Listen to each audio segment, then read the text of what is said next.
আসসালামু আলাইকুম ওয়া রাহমাতুল্লাহ। অনলাইন ক্লাসে সবাইকে স্বাগতম। আশা করি ভালো আছো। তো প্রিয় ছাত্রছাত্রী, গত ক্লাসে আমরা একাদশ অধ্যায়ের জাতীয় সম্পদ ও অর্থনৈতিক বিষয়ে আলোচনা করেছি। তার একটা পর্ব হয়েছে, যার প্রথম অংশ জাতীয় সম্পদ নিয়ে আমরা আলোচনা করেছি। আজকে আমরা পরের অংশ অর্থনৈতিক ব্যবস্থা নিয়ে আলোচনা করব। তো অর্থনৈতিক ব্যবস্থা বিভিন্ন দেশে বিভিন্ন শ্রেণীর হয়ে থাকে। তো বিভিন্ন অর্থনৈতিক ব্যবস্থা নিয়ে আলোচনা করার পূর্বে কিছু বিষয় তোমাদের জানা দরকার।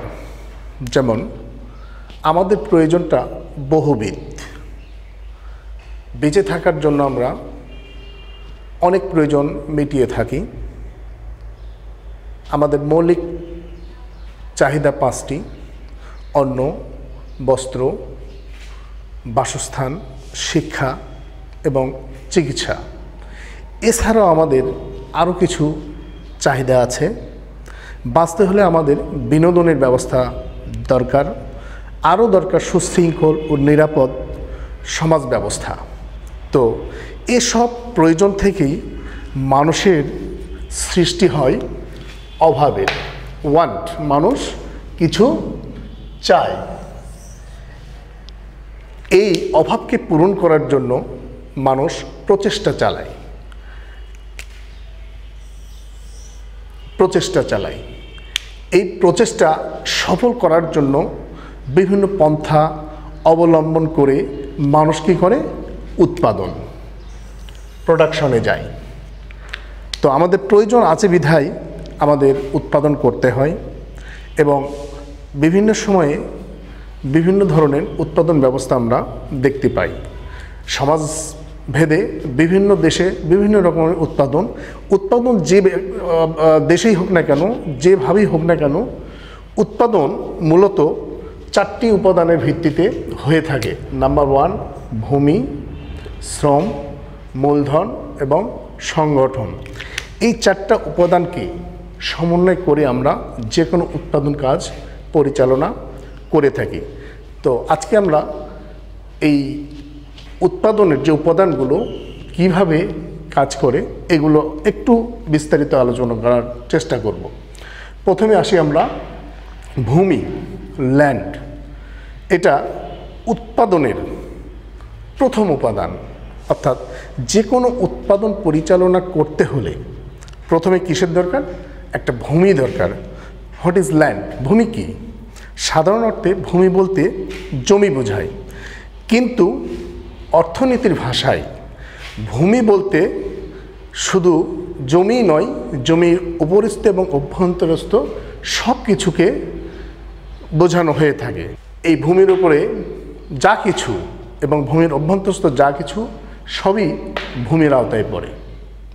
এরপরে লাগবে শ্রম। উৎপাদন কাজের দ্বিতীয় ধাপ এটা। অর্থাৎ শ্রম কি? সাধারণত উৎপাদন কাজে ব্যবহার্য মানুষের শারীরিক ও মানসিক দক্ষতাকে বলা হয় শ্রম। নাম্বার 3, মূলধন। শুধু ভূমি এবং শ্রম থাকলেই উৎপাদন হবে না, লাগবে অর্থ, লাগবে মূলধন। তাহলে মূলধনটা কি? তাহলে মূলধন হলো একবারে উৎপাদনের উপাদান। যদি আমরা অন্যভাবে বলি তাহলে হয়তো বলা হবে যে মূলধন এটা সরাসরি ভোগ করা যায় না, কাজে লাগিয়ে যে কোনো উৎপাদন ঘটিয়ে এটার ভোগে আসে। অর্থাৎ এটা হতে পারে কোনো কলকারখানা, যন্ত্রপাতি, টাকা ইত্যাদি ইত্যাদি। এগুলো সবই হলো মূলধনের আওতায়। তাহলে উৎপাদন করতে গেলে উপরোক্ত তিনটা জিনিস, ভূমি, শ্রম, মূলধন, এই তিনটা জিনিসকে যিনি সমন্বয় করবেন, সমন্বয় করে উৎপাদনকে এগিয়ে নিয়ে যাবেন, তিনি হলেন সংগঠক। আর তার পুরো সিস্টেমটাকে বলা হচ্ছে সংগঠন, অর্থাৎ সংগঠনের আওতায় এসে ভূমি, শ্রম এবং মূলধন সমন্বয় ঘটিয়ে একটি প্রোডাকশন বা উৎপাদন হয়ে থাকে। আমরা একটা উদাহরণ দিতে পারি যে একটা চেয়ার উৎপাদন করা হবে, একটা চেয়ার। তো প্রথমে চেয়ারের যে কাঠ সেটা আসবে কোথা থেকে? সেটা আসবে ভূমি থেকে। তারপরে ভূমি থেকে কাঠ সংগ্রহ, কেটে সাইজ করে একটা চেয়ারের অবস্থানে নিয়ে আসতে দরকার শ্রম। ওই কাজগুলো কে করবে? অর্থাৎ কাঠ সংগ্রহ, কাঠকে ফাড়াই করা এবং চেয়ার তৈরি করা, এই কাজগুলোর জন্য লাগবে শ্রম। তাহলে এই শ্রমটা কি এমনি এমনি আসবে না? এই শ্রমকে পাওয়ার জন্য অবশ্যই মূলধন প্রয়োজন আছে। অর্থাৎ মূলধনের মাধ্যমেই ভূমি থেকে কাঠ সংগ্রহ হবে এবং সেখান থেকে শ্রম দিয়ে একটা চেয়ার তৈরি হবে। তাহলে এই কাজটা করবে কে? পুরো একটা উৎপাদন, একটা চেয়ার উৎপাদন হলো, এই যে পরিকল্পনা, যে ভূমি থেকে কাঠ সংগ্রহ, সেগুলোকে ফাড়াই করতে হবে, কাঠ নিতে হবে, সেগুলোকে আবার একটা চেয়ারে রূপান্তরিত করতে হবে, যে কাজগুলো করবে হলো একজন সংগঠক। একজন বা একাধিক সংগঠক মিলে একটা সংগঠন তৈরি হয়, যাদের কাজ হলো এই উপরোক্ত তিনটি বিষয়কে সমন্বয়ের মাধ্যমে একটি উৎপাদন ব্যবস্থা পরিচালনা করা। তো আশা করি বুঝতে পারছো। তো মানুষ কি করে? এভাবেই সবসময় অভাব পূরণের জন্য এই চারটা উপাদানের সাহায্যে কি উৎপাদন চালায়, প্রচেষ্টা চালায়। আর এই উৎপাদিত সম্পদ থেকে প্রাপ্ত অর্থ, অর্থাৎ এই যে ভূমি, মূলধন, শ্রম খাটিয়ে যে উৎপাদনটা হলো, এই উৎপাদন থেকে যে অর্থ আসবে সেটা আবার চারটি উপাদানের পারিতোষিক হিসেবে ভাগ হয়ে যাবে। তো অর্থনীতিতে এই বন্টনটা, অর্থাৎ এই বন্টন প্রক্রিয়া যদি সঠিক না হয় তাহলে কি হবে? অর্থনীতির উদ্দেশ্য ব্যাহত হবে, সমাজ একটা বিপর্যয়ের দিকে যাবে, সমাজে নানা ধরনের বিশৃঙ্খল পরিস্থিতির সৃষ্টি হবে। তাহলে এই বন্টন ব্যবস্থা কিভাবে হয়? তাহলে যে ভূমির মালিক তাকে কি দিতে হবে? খাজনা দিতে হবে, রেন্ট, এটা তার প্রাপ্য জমির মালিকের। শ্রম, যে শ্রম দিয়ে উৎপাদন কাজ সম্পন্ন করলো তাকে কি দিতে হবে? তাকে অবশ্যই শ্রমের দাম দিতে হবে, দ্যাট ইজ মজুরি, ওয়েজেস। তারপরে যার মূলধন আছে, যার মূলধনে উৎপাদন পরিচালিত হলো, তার প্রাপ্য হলো সেই মূলধনের বিপরীতে ইন্টারেস্ট বা সুদ। এরপরে আসেন এই কাজটা যারা পরিচালনা করলো, যে সংগঠন, তাদের প্রাপ্য কি? এই উৎপাদন থেকে যে মুনাফা আসবে, প্রফিট, সেই প্রফিটটা সংগঠনের প্রাপ্য। এটা একজন ব্যক্তি হতে পারে অথবা একটা গ্রুপ অফ কোম্পানিজও হতে পারে প্রফিট। তাহলে আসো আমরা এর পরবর্তী অংশে যাই। এবার আমরা বিভিন্ন অর্থনৈতিক ব্যবস্থা নিয়ে আলোচনা করব, অর্থাৎ বিশ্বে যে কয় ধরনের অর্থনৈতিক ব্যবস্থা আছে সেই ব্যবস্থাগুলো নিয়ে আমরা একটু আলোচনায় যাব। তবে তার আগে অর্থনৈতিক ব্যবস্থা কি এটা আমাদের জানতে হবে। তো সাধারণত যে ব্যবস্থা বা কাঠামোর মধ্যে উৎপাদন উপায়ের বা উৎপাদনের উপাদানসমূহের মালিকানা নির্ধারিত হয় এবং যে প্রক্রিয়ায় উৎপাদন এবং উৎপাদিত সম্পদের বন্টন এবং ভোগ সম্পাদিত হয় তাকেই বলা হয় অর্থনৈতিক ব্যবস্থা। তার মানে কি? তার মানে অর্থাৎ উৎপাদন ব্যবস্থা হলো একটা কাঠামো, যে কাঠামোর মধ্যে উৎপাদনটা সম্পাদিত হবে এবং এই উৎপাদনের যে উপাদান তার মালিকানা নির্ধারিত হবে এবং কি হবে, এই উৎপাদন কাদের জন্য, এর ভোগ এবং বন্টন ব্যবস্থা কি হবে, এইটুকু যে ব্যবস্থার মধ্যে থাকে বা লিপিবদ্ধ থাকে সেটাকে বলা হয় অর্থনৈতিক ব্যবস্থা, ইকোনমিক সিস্টেম, এটা একটা দেশ বা রাষ্ট্রের জন্য অত্যন্ত জরুরি। এই অর্থনৈতিক ব্যবস্থা যদি ত্রুটিপূর্ণ হয় তাহলে এর প্রভাবটা ওই দেশের সকল জনগণের উপর পড়ে, অর্থাৎ অর্থনৈতিক সমৃদ্ধ সেই দেশের জন্য অন্তরায় হয়ে দাঁড়ায়। তো আসো আমরা এই অর্থনৈতিক ব্যবস্থা বিশ্বে সাধারণত কয় ধরনের হয়? আমাদের বিশ্বে 4 ধরনের অর্থনৈতিক ব্যবস্থা আমরা দেখতে পাই। নাম্বার 1, ধনতান্ত্রিক অর্থনৈতিক ব্যবস্থা বা পুঁজিবাদী অর্থনৈতিক ব্যবস্থা, যাকে বলি আমরা ক্যাপিটালিস্টিক ইকোনমিক সিস্টেম। নাম্বার 2, সমাজতান্ত্রিক অর্থনৈতিক ব্যবস্থা, সোশ্যালিস্টিক ইকোনমিক সিস্টেম। নাম্বার 4, মিশ্র অর্থনীতি, মিক্সড ইকোনমিক সিস্টেম। এবং নাম্বার 4, ইসলামী অর্থনৈতিক ব্যবস্থা, ইসলামিক ইকোনমিক সিস্টেম। তো এই 4 ধরনের উৎপাদন ব্যবস্থার মাধ্যমেই একটি উৎপাদন পরিচালিত হয়। তো আমরা এই উৎপাদন ব্যবস্থাগুলোর বৈশিষ্ট্য নিয়ে আলোচনা করব। প্রথমে আমরা আসব ধনতান্ত্রিক অর্থনৈতিক ব্যবস্থার বৈশিষ্ট্যগুলো। তাহলে এখানে ধনতান্ত্রিক অর্থনৈতিক ব্যবস্থা পরিচালিত হয়, এখানে যে অর্থনৈতিক ব্যবস্থায় একজন পুঁজিপতি থাকবে, একজন মালিক থাকবে, সেই মালিকের তত্ত্বাবধানে উৎপাদন কাজ পরিচালিত হবে, সেই ব্যবস্থাই হলো ধনতান্ত্রিক বা পুঁজিবাদী অর্থব্যবস্থা বা অর্থনৈতিক ব্যবস্থা। তাহলে এর প্রথম বৈশিষ্ট্যটা হলো উৎপাদন উপাদানসমূহের মালিকানা।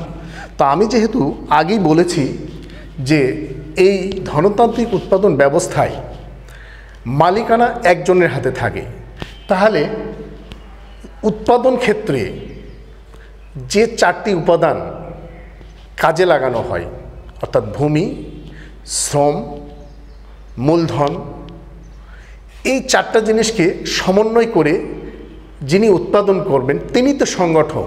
তাহলে এই সংগঠক কি? এই সংগঠকটাই হলো পুঁজিপতি। এটার মালিকানা ওই পুঁজিপতির হাতে ন্যস্ত থাকবে, অর্থাৎ এই অনারশিপটা ওই পুঁজিপতি, তিনি সব সম্পদের মালিক, অর্থাৎ উৎপাদন উপায় থেকে শুরু করে উৎপাদিত বস্তু পণ্য এই সব কিছুর মালিক হলো একজন ব্যক্তি। নাম্বার 2, উদ্যোগ গ্রহণের স্বাধীনতা। তাহলে এই ধনতান্ত্রিক অর্থনৈতিক ব্যবস্থার আর একটা বৈশিষ্ট্য হলো উদ্যোগ গ্রহণের স্বাধীনতা। তো উদ্যোগটা কে গ্রহণ করে? উদ্যোক্তা। তার মানে কি? উদ্যোক্তা একজন সংগঠক। আর ধনতান্ত্রিক ব্যবস্থায় যেহেতু উৎপাদন উপায়ের সকল মালিকানা থাকে কার কাছে? ওই উদ্যোক্তার কাছে। তাহলে উদ্যোক্তা ইচ্ছা করলে যে কোনো ধরনের উদ্যোগ সে গ্রহণ করতে পারে। যেমন তিনি ইচ্ছা করলে একটি জাহাজ কোম্পানি দিতে পারেন, একটা হেলিকপ্টার কিনতে পারেন, একটা শপিং মল করতে পারেন, একটা স্কুল করতে পারেন, একটা কলেজ করতে পারেন। অর্থাৎ যেখানে তার মূলধন ইনভেস্ট করে তিনি লাভবান হবেন সেখানে সেই ইনভেস্টটা তিনি করবেন। অর্থাৎ উদ্যোগটা গ্রহণ করাটাই হলো তার একান্ত ব্যক্তিগত। তিনি সেই উদ্যোগ গ্রহণের ক্ষেত্রে ঝুঁকি গ্রহণ তিনিই করবেন, অর্থাৎ মুনাফা হলে মুনাফা, আর যদি লস হয় সেই ভাগটাও তিনি নেবেন। সেই কারণে ধনতান্ত্রিক অর্থনৈতিক ব্যবস্থায় উদ্যোগ গ্রহণের স্বাধীনতাটা এই উদ্যোক্তার বা ধনীর বা পুঁজিপতির থাকে। নাম্বার 3, অবাধ প্রতিযোগিতা। তো ধনতান্ত্রিক অর্থনৈতিক ব্যবস্থায় আর একটা বৈশিষ্ট্য হলো এখানে অবাধ প্রতিযোগিতা। আর যেহেতু উদ্যোগ গ্রহণের স্বাধীনতাটা পুঁজিপতির থাকে, সেহেতু একটা দেশে বিভিন্ন ধরনের পণ্য থাকতে পারে। সামহাউ একটা টেলিভিশন, এটা এক এক কোম্পানি এক এক ধরনের তৈরি করতে পারে, তবে তাদের নিজস্ব ব্র্যান্ডে সেটা তৈরি হয়।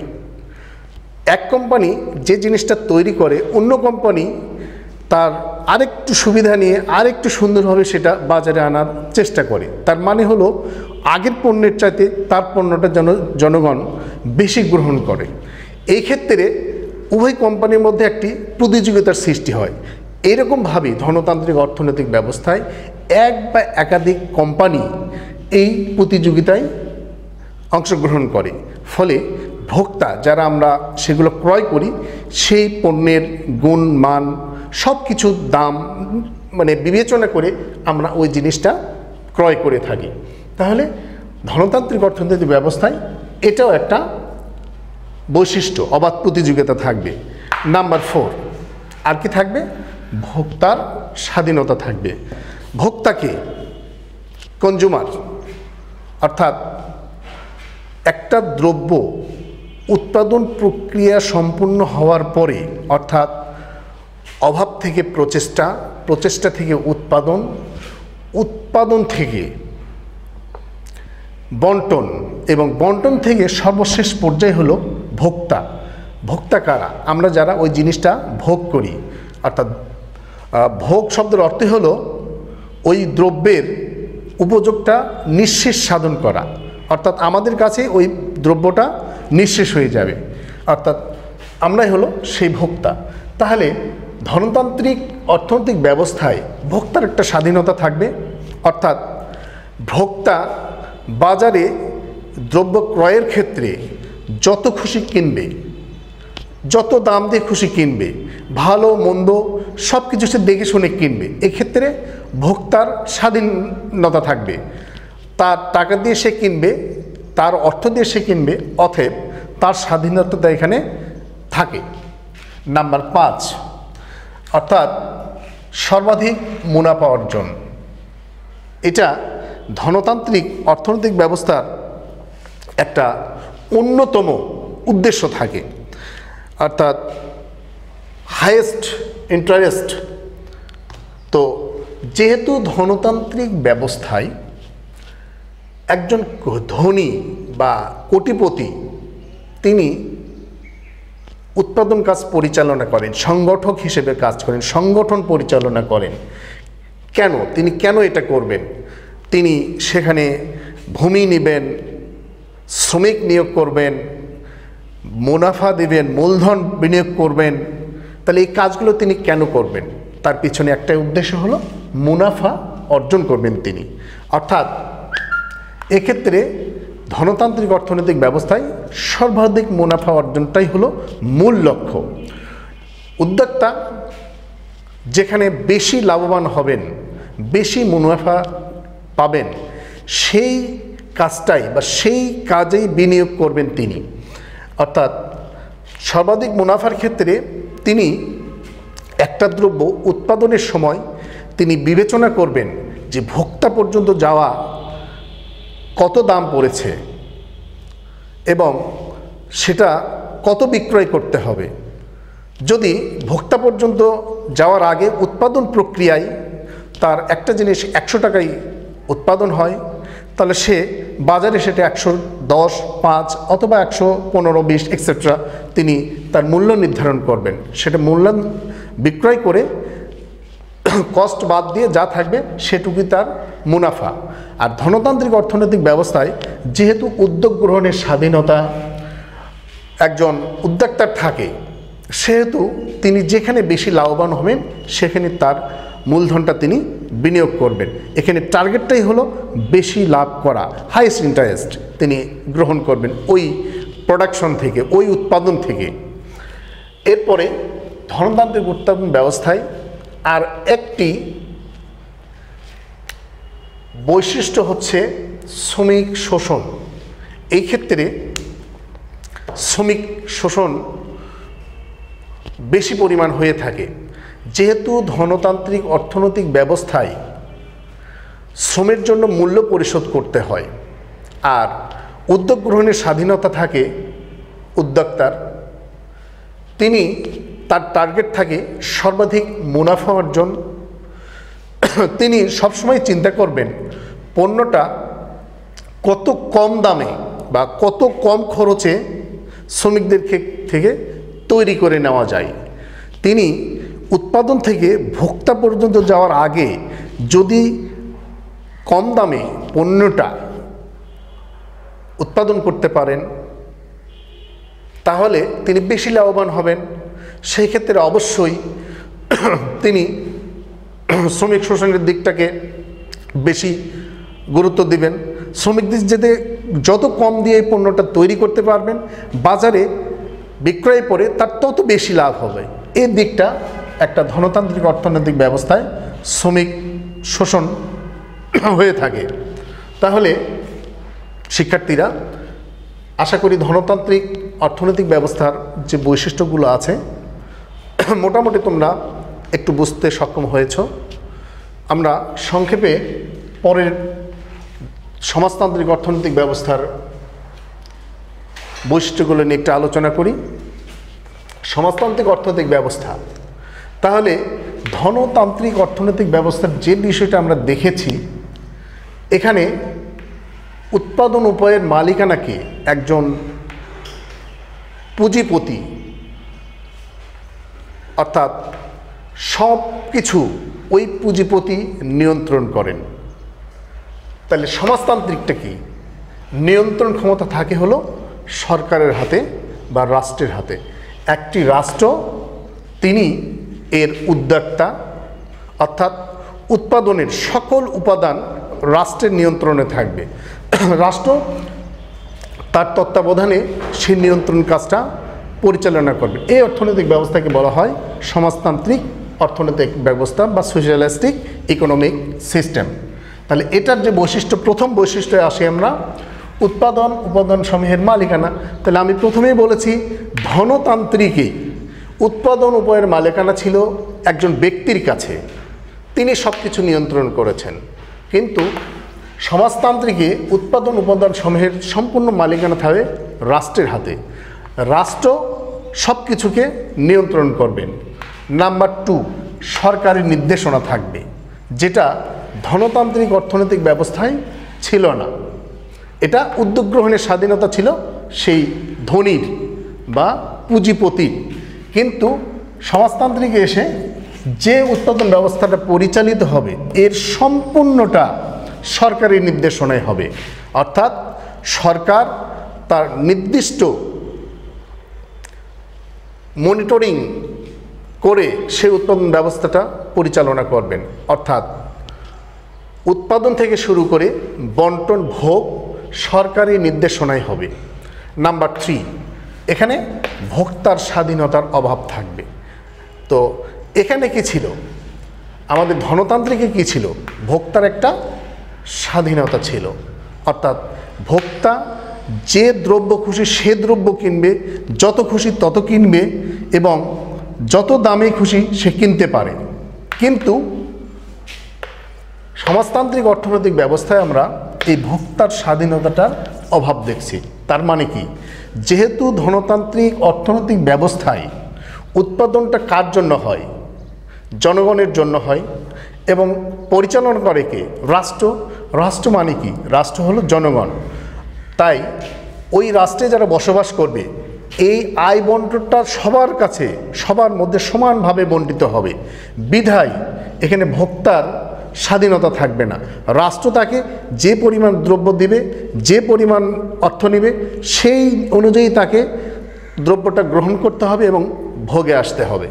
নাম্বার 4, এখানে অর্থনৈতিক কার্যাবলীর উদ্দেশ্য। তো অর্থনৈতিক কার্যাবলীর উদ্দেশ্য দেখো, ধনতান্ত্রিক অর্থনৈতিক ব্যবস্থায় অর্থনৈতিক কার্যাবলীর মূল উদ্দেশ্যটা কী ছিল? মুনাফা অর্জন ছিল। অর্থাৎ তার এই উৎপাদন কাজের সম্পূর্ণটা ঘিরে ছিল মুনাফা অর্জন। তার মূল টার্গেটটা হলো তিনি বেশি লাভবান হবেন, অর্থাৎ কোটিপতি থেকে আরও কোটিপতি। তার মানে কি? তিনি একজন ক্যাপিটালিস্ট হবেন। কিন্তু সমাজতান্ত্রিক অর্থনৈতিক ব্যবস্থায় এই অর্থনৈতিক কার্যাবলীর উদ্দেশ্য জনকল্যাণ সাধন।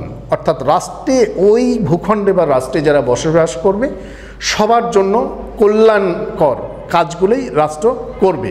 তাহলে ওই উৎপাদন থেকে যে মুনাফা আসবে, সেই মুনাফা রাষ্ট্রের কল্যাণে, জনগণের কল্যাণে ব্যয়িত হবে।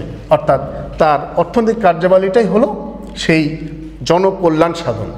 এরপরে আসেন আয় বন্টন। তো দেখো, ধনতান্ত্রিক অর্থনৈতিক ব্যবস্থায় এরকম কোনো অপশন কি ছিল? না, এটা ছিল না। আয় বন্টনটা থাকে না, কারণ ধনতান্ত্রিকে একজন উদ্যোক্তা, একজন কোটিপতি, একজন ক্যাপিটালিস্ট, তিনি সবসময়ই সেই অবাধ প্রতিযোগিতার মাধ্যমে উদ্যোগ গ্রহণ করেন এবং মুনাফা অর্জনে সচেষ্ট হয়। তাহলে সেখানে তার টার্গেট ছিল কি? সর্বাধিক মুনাফা অর্জন করবেন এবং তিনি বেশি লাভবান হবেন, সেটা শ্রমিক শোষণ করে হোক, দ্রব্যের দাম বেশি কম বেশি করে হোক, এভাবেই হোক। কিন্তু এই সমাজতান্ত্রিক অর্থনৈতিক ব্যবস্থায় আয় বন্টনটা একটা ফ্যাক্ট, এটা অত্যন্ত একটা জরুরি বিষয়। কারণ এখানে যেহেতু রাষ্ট্র সব কিছু নিয়ন্ত্রণ করছে, অর্থাৎ রাষ্ট্রের তত্ত্বাবধানে উৎপাদন পরিচালিত হচ্ছে, অর্থাৎ ভূমি, শ্রম, মূলধন, এই সব কিছু কে ডেলিভারি দিচ্ছে? রাষ্ট্র। তাহলে মুনাফাটা কে গ্রহণ করবে? রাষ্ট্র। আর রাষ্ট্র এই মুনাফাটা কি করবে?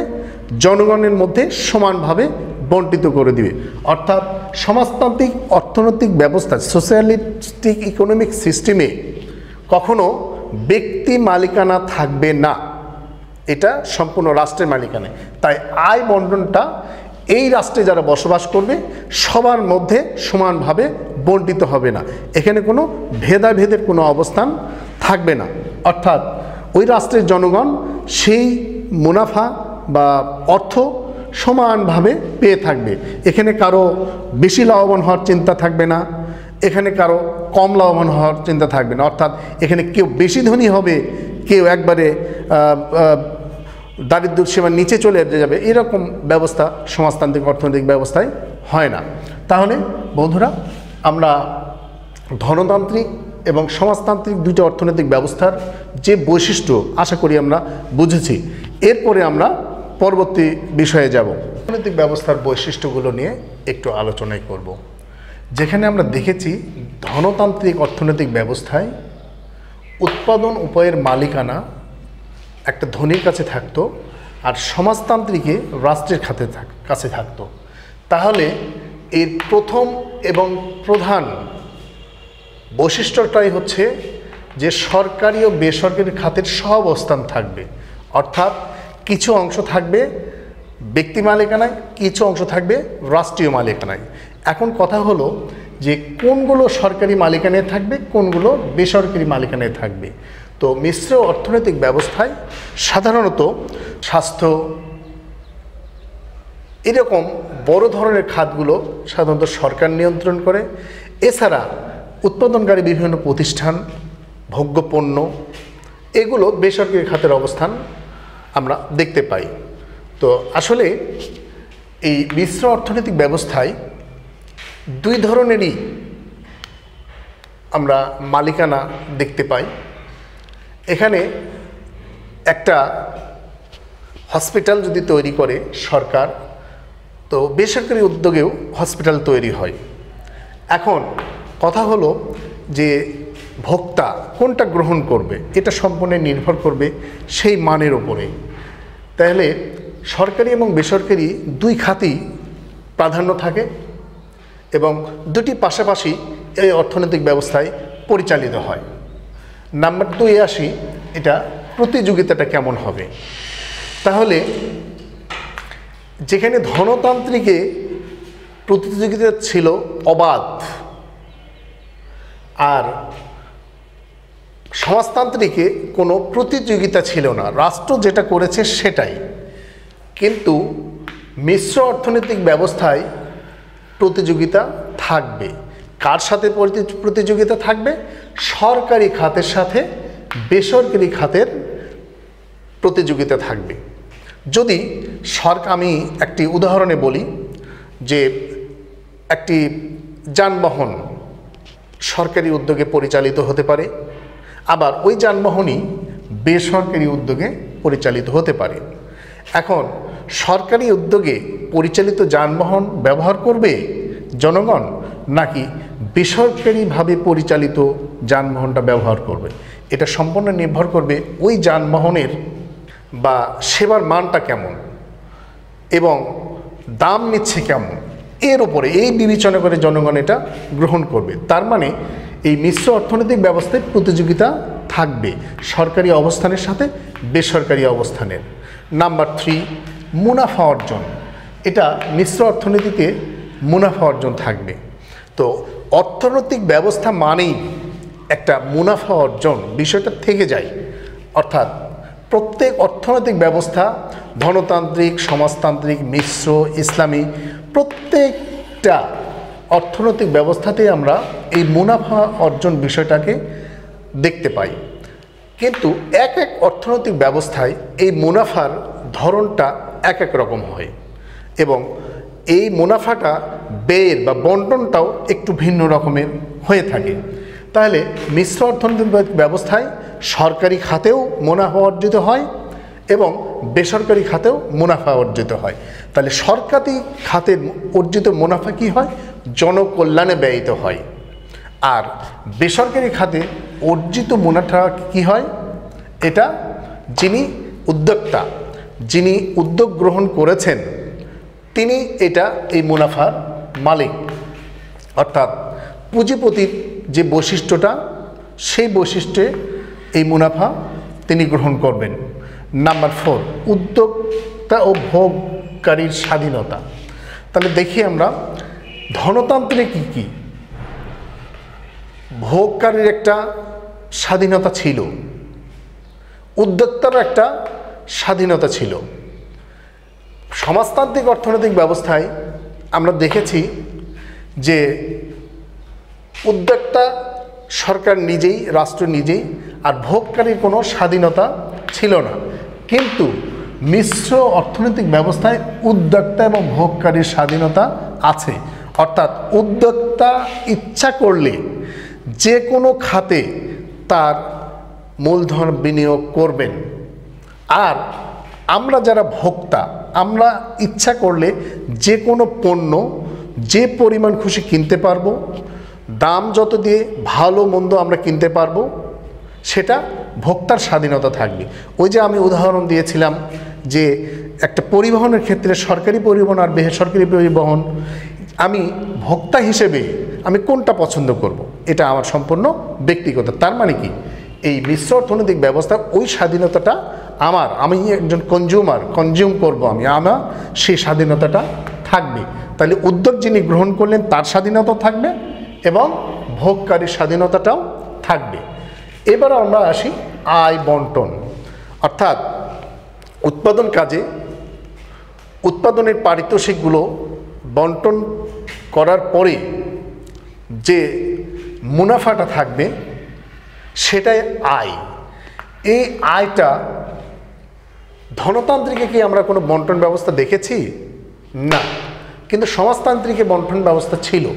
কার জন্য বন্টিত হয়েছে? জনগণের জন্য, জনকল্যাণে ব্যয়িত হয়েছে। অর্থাৎ প্রত্যেকটা জনগণ ওই মুনাফার অংশীদার হয়েছে। তাহলে মিশ্র অর্থনৈতিক ব্যবস্থায় আয় বন্টনটা কীভাবে হবে? এটা একটা প্রশ্ন থেকে যায়। তো আমরা যদি বেসরকারি খাতের মুনাফা চিন্তা করি, সেটা যাবে কার ঘরে? ধনীর ঘরে, পুঁজিপতির ঘরে চলে যাবে। আর সরকারি খাতের যে আয়, যে মুনাফা আসবে সেটা কি হবে? জনকল্যাণে ব্যয়িত হবে। অর্থাৎ জনগণ এটার ব্যয় করবে, জনগণের দ্বারাই এই ব্যয়টা হয়ে থাকবে, জনগণ জনকল্যাণের জন্য এই ব্যয়টা হবে। এরপরে আসি আমরা ইসলামী অর্থনীতি। এটা সম্পূর্ণটাই একটা সুদবিহীন অর্থনৈতিক ব্যবস্থা।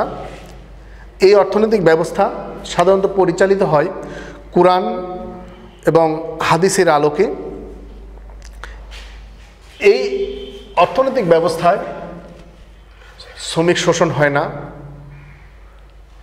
পুঁজিপতির হওয়ার সম্ভাবনা থাকে না, একজন মানুষ দারিদ্র্য সীমার নিচেও চলে যাবে না। অর্থাৎ ইসলাম যেহেতু একটা পূর্ণাঙ্গ জীবন ব্যবস্থা, সেহেতু ইসলামী অর্থ ব্যবস্থাটাও হবে জনকল্যাণের জন্য। এই ইসলামী অর্থনৈতিক ব্যবস্থা পরিচালিতই হবে কোরআন এবং হাদিসের নিয়ম অনুযায়ী। তো এই অর্থনৈতিক ব্যবস্থার কিছু বৈশিষ্ট্য আছে। নাম্বার 1, সম্পদের মালিকানা। তাহলে সম্পদের মালিকানা কার থাকবে? আমি এর আগের 3টা অর্থব্যবস্থার কথা বলি। ধনতান্ত্রিকে আমরা দেখেছি সম্পদের মালিকানা থাকবে পুঁজিপতির কাছে, একজন ব্যক্তির কাছে। সমাজতান্ত্রিকে থাকবে রাষ্ট্রের কাছে, আর মিশ্রতে থাকবে উভয়ের কাছে। তাহলে ইসলামী অর্থনৈতিক ব্যবস্থায় এই সম্পদের মালিকানাটা কার হাতে থাকবে? অবশ্যই এটা ব্যক্তি মালিকানায় থাকবে। তবে ব্যক্তি এই মালিকানা ধনতান্ত্রিকের মতো তার সম্পদের ব্যবহার করবেন না। তিনি সম্পদের মালিক হবেন বৈধ উপায়ে, অর্থাৎ সুদবিহীন। তিনি ব্যবসা করে উপার্জন করবেন, ঠিক আছে, কিন্তু সেই ব্যবসাটা হালাল পথে করবেন। কখনোই সুদ বা অন্য কোনো অসৎ উপায় অবলম্বন করে তিনি সেই সম্পদের মালিক হবেন না। তিনি তার এই সম্পদ নিজে ভোগ করবেন, তার ওয়ারিশের মধ্যে বন্টন করতে পারবেন, বিক্রয় করতে পারবেন, হস্তান্তর করতে পারবেন। এটা সম্পূর্ণই ধনতান্ত্রিকের মতোই একজন ব্যক্তির হাতেই থাকবে, কিন্তু সেটা অবশ্যই হবে ইসলামী শরিয়া অনুযায়ী। তাহলে এই অর্থনৈতিক ব্যবস্থার দ্বিতীয় বৈশিষ্ট্যটা হলো শরিয়া ভিত্তিক অর্থনৈতিক কার্যাবলী। এখন শরিয়া ভিত্তিক অর্থনৈতিক কার্যাবলী কি? সাধারণত ইসলামের 5টা স্তম্ভ আছে। এই স্তম্ভ অনুযায়ী রাসূলুল্লাহ সাল্লাল্লাহু আলাইহি ওয়াসাল্লামের হাদিসের বিধান অনুসারে এই অর্থনৈতিক কার্যাবলী পরিচালিত হবে। অর্থাৎ একজন সম্পদশালী সে বৈধ পথে সম্পদ অর্জন করতে পারবে, কিন্তু সেই সম্পদের একটা অংশ আছে জনগণের জন্য, সেই অংশটা তিনি দান করবেন। অর্থাৎ এই পুরো অর্থনৈতিক ব্যবস্থাটা পরিচালিত হবে ইসলামের বিধান অনুযায়ী। আমি আরেকটু ক্লিয়ার করে বলি যে উৎপাদনের যে 4টা উপকরণ আছে, একটা হলো ভূমি। তাহলে সেই ভূমি খাজনা দেবে, শ্রমিক নিয়োগ বা শ্রম কিনতে হয়, সেই শ্রমিকের পারিশ্রমিক দিতে হবে। অবশ্যই সেটা সঠিক পারিশ্রমিক, অর্থাৎ শ্রমিক শোষণ হবে না। আরেকটা হলো যে মূলধন, সেই মূলধনের যা প্রাপ্য সে পাবে, অর্থাৎ শরিয়া ভিত্তিক সকল কার্যাবলী পরিচালিত হবে। এর আরেকটা বৈশিষ্ট্য হলো পারিতোষিক। তো পারিতোষিকটা কি? পারিতোষিকটা হলো সাধারণত যে ইসলামী অর্থনৈতিক ব্যবস্থায় যেহেতু সম্পদ ব্যক্তি মালিকানায়, তাহলে ব্যক্তি বৈধ উপায়ে সম্পদ অর্জন করবে, আর এই সম্পদের একটা অংশ, অর্থাৎ যাকে আমরা বলি জাকাত, তিনি তার সম্পদের সঠিক হিসাব করে জাকাত প্রদান করবেন। তাহলে বৈধ উপায়ে সম্পদ অর্জন করে হিসাব করে তার যে অংশ জাকাত, সেটা তিনি পারিতোষিক হিসেবে দিবেন। অর্থাৎ তিনি যদি উৎপাদন করেন, সেই উৎপাদন থেকে যে মুনাফা আসবে, সেই বৈধ উপায়ে মুনাফা তার সম্পদ, সেই সম্পদের একটি অংশ তিনি দান করবেন জাকাত হিসেবে। সেই জাকাতটা যেন প্রত্যেকেই পায়, অর্থাৎ যাদের জন্য জাকাত, সে জাকাতটা যেন তাদের জন্য আদায় হয়, সেই জিনিসটা তিনি গ্রহণ করবেন। নাম্বার 4, আয় বন্টন। তো এই অর্থনৈতিক ব্যবস্থায় আয় বন্টন বিষয়টা, এটা যেহেতু ইসলামী অর্থনৈতিক ব্যবস্থা, আর ইসলামী অর্থনৈতিক ব্যবস্থা এমন একটা অর্থনৈতিক ব্যবস্থা যে অর্থনৈতিক ব্যবস্থায় কে গরিব থাকবে না। অর্থাৎ একজন ধনাঢ্য ব্যক্তি, ধনী ব্যক্তি, ক্যাপিটালিস্ট, তিনি তার সম্পদের হিসাব করে যদি জাকাত আদায় করেন, তাহলে ওই জাকাতটা যাদের জন্য ব্যয়িত হবে তারা একেবারে দারিদ্র্য সীমার নিচে যাবে না, অর্থাৎ সমাজের কেউই মানে বঞ্চিত হবে না। তাহলে এই ধরনের বন্টন ব্যবস্থাটা থাকবে ইসলামী অর্থনৈতিক ব্যবস্থায়। তো প্রিয় ছাত্রছাত্রী, আশা করি এই অর্থনৈতিক ব্যবস্থাগুলো বুঝতে পেরেছ? তো এই 4 ধরনের অর্থনৈতিক ব্যবস্থা আমরা দেখলাম, এর বৈশিষ্ট্যগুলো দেখলাম।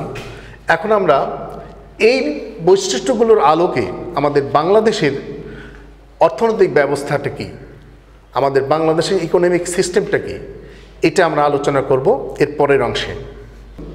আমরা 4টি অর্থনৈতিক ব্যবস্থা নিয়ে আলোচনা করলাম।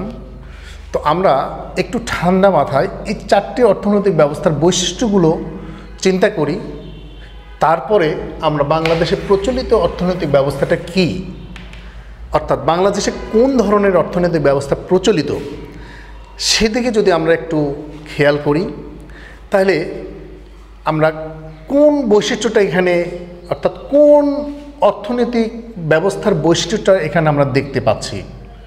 ধনতান্ত্রিক, যেখানে ব্যক্তি মালিকানা, অর্থাৎ ব্যক্তিরই সব সম্পদ, তাহলে কি বাংলাদেশে এই ধরনের অর্থ ব্যবস্থা আছে?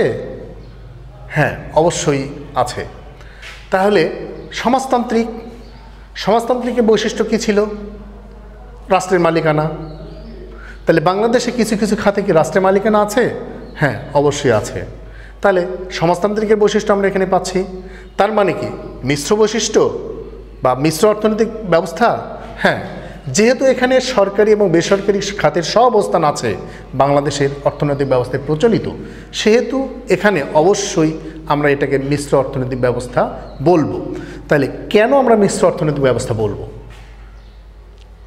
তাহলে বাংলাদেশের যে ইতিহাস, অর্থনৈতিক ইতিহাস, এটা নিয়ে একটু আলোচনা করা দরকার, তাহলে বিষয়টা তোমাদের কাছে আরও পরিষ্কার হয়ে যাবে।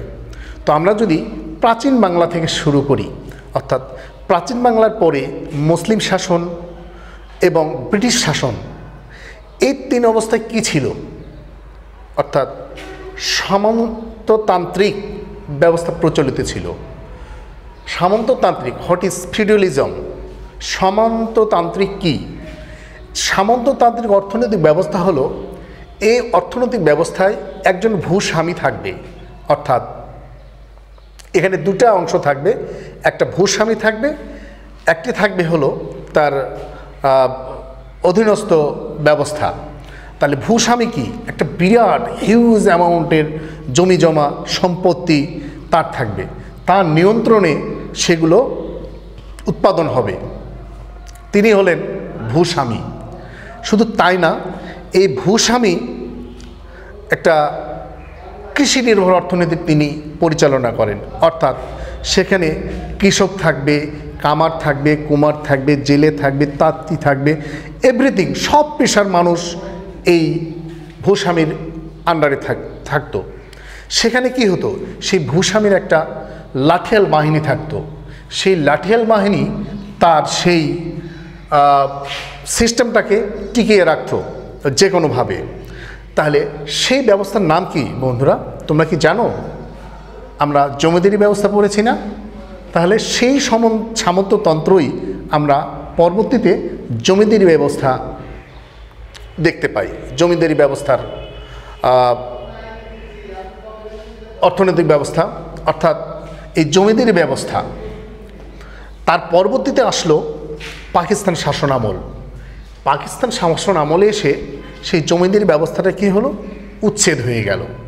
উচ্ছেদ হয়ে সেখানে একটি ধনতান্ত্রিক ব্যবস্থার প্রচলন শুরু হলো, অর্থাৎ সেই ব্যবস্থায় ধনতন্ত্রের বৈশিষ্ট্যও ছিল, আবার জমিদারি প্রথার কিছু বৈশিষ্ট্য ছিল, সম্পূর্ণ মিলিয়ে সেই উৎপাদন ব্যবস্থাটা পরিচালিত হতো বা অর্থনৈতিক ব্যবস্থাটা পরিচালিত হতো।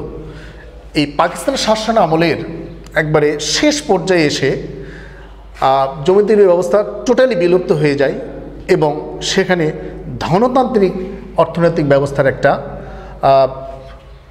প্রচলন শুরু হয়, অর্থাৎ কলকারখানা, বড় বড় ইন্ডাস্ট্রি, এভরিথিং সব কিছু ব্যক্তির মালিকানায় চলে যায়, ব্যক্তি সেগুলোকে নিয়ন্ত্রণ করেন। এরপরে আসি আমরা 1971 সালে মহান মুক্তিযুদ্ধ। সেই মুক্তিযুদ্ধের পরে 1972 সালে একটা সংবিধান প্রণয়ন হয় বাংলাদেশে। সেই সংবিধানে সমাজতন্ত্র একটা অর্থনৈতিক ব্যবস্থার উদ্যোগ গ্রহণ করা হয়, অর্থাৎ রাষ্ট্রের মালিকানায় অর্থনৈতিক ব্যবস্থাটা পরিচালনার ব্যবস্থা করা হয়। সেখানে দেখা গেল যুদ্ধ পরবর্তী বড় বড় কলকারখানা, ইন্ডাস্ট্রি, ব্যাংক, বীমা, শিল্প, প্রাথমিক শিক্ষা এগুলো রাষ্ট্রীয় মালিকানায় চলে যায়। রাষ্ট্র মালিকানায় গিয়ে এই ব্যবস্থাগুলো পরিচালিত হতে থাকে। কিন্তু দুঃখের বিষয়, মুক্তিযুদ্ধের পর প্রশাসন ঢেলে সাজানো সম্ভব ছিল না। অর্থনৈতিক ব্যবস্থা ভঙ্গুর থাকায় এগুলোকে একটা সুন্দর সিস্টেমের মধ্যে নিয়ে আসা সম্ভব হয়ে ওঠেনি। ফলে এই যে রাষ্ট্রীয় মালিকানায় যে সম্পদগুলো নেওয়া হলো, ব্যাংক, বীমা প্রতিষ্ঠান, এগুলো মানে সঠিক উদ্দেশ্য অর্জনে ব্যর্থ হলো। তখন এগুলো একটা লোকসানের খাতে চলে গেল, অর্থাৎ লোকসান হতে শুরু করলো। তখন সরকার এগুলোকে বেসরকারি উদ্যোগে কিছু কিছু প্রতিষ্ঠান ছেড়ে দিয়ে সেগুলোকে পরিচালনার চেষ্টা করলেন, এবং দেখা যায় যে এই উদ্যোগ গ্রহণের ফলে কিছু সম্পদ বা কিছু প্রতিষ্ঠান রাষ্ট্র পরিচালনা করছে এবং কিছু প্রতিষ্ঠান ব্যক্তি মালিকানায় পরিচালিত হচ্ছে। তাহলে এখানে একটা জিনিস, বাংলাদেশে আমরা ধনতান্ত্রিকের অস্তিত্বও দেখতে পাচ্ছি, সমাজতান্ত্রিক অর্থনৈতিক ব্যবস্থার অস্তিত্বও দেখতে পাচ্ছি। সব বিচার বিশ্লেষণ করে এখানে অবশ্যই মিশ্র অর্থনৈতিক ব্যবস্থা পরিচালিত আছে বলে আমরা বলতে পারি। তো শিক্ষার্থী বন্ধুরা, আমরা এই অর্থনৈতিক ব্যবস্থা, বিশেষ করে 4 ধরনের অর্থনৈতিক ব্যবস্থা আলোচনা করলাম, বাংলাদেশে প্রচলিত অর্থনৈতিক ব্যবস্থা আলোচনা করলাম। আশা করি এগুলো তোমার পাঠ্যপুস্তকে যেভাবে আছে একটু মানে অধ্যয়ন করলে, একটু পড়াশোনা করলে তোমরা অনেক ভালো করবে আশা করি। তো আমাদের এই প্রচেষ্টা তখনই সার্থক হবে, সফল হবে, যখন তোমরা এটা দিয়ে উপকৃত হবে। তো আশা করি নবম শ্রেণীর যে শিক্ষার্থীবৃন্দ আছো, তোমরা তোমাদের অর্ধবার্ষিক সিলেবাসের যে অংশটুকু আমরা ক্লাসে পড়াইতে পারি নাই, অর্থাৎ বাকি ছিল, সেই অংশটুকু আমরা কয়েকজন ক্লাস দিয়ে এগুলোকে সিলেবাসটা সম্পূর্ণ করার চেষ্টা করেছি। তো আশা করি তোমরা এতে উপকৃত হবে। আমি আবারও বলছি, যেহেতু করোনা মহামারী বাংলাদেশে একটা অস্থিতিশীল অবস্থার সৃষ্টি করেছে, তো এই অবস্থায় তোমাদের সঠিক কাজ হবে সুস্থভাবে, সুন্দরভাবে থাকা, বাড়িতে থেকেই পড়াশোনা করা, অপ্রয়োজনে বাইরে না যাওয়াটাই আমি ভালো শ্রেয় মনে করি। তো আজ এ পর্যন্তই বন্ধুরা। আগামী কোনো ক্লাস নিয়ে হয়তোবা আবার তোমাদের সামনে হাজির হব। খোদা হাফেজ।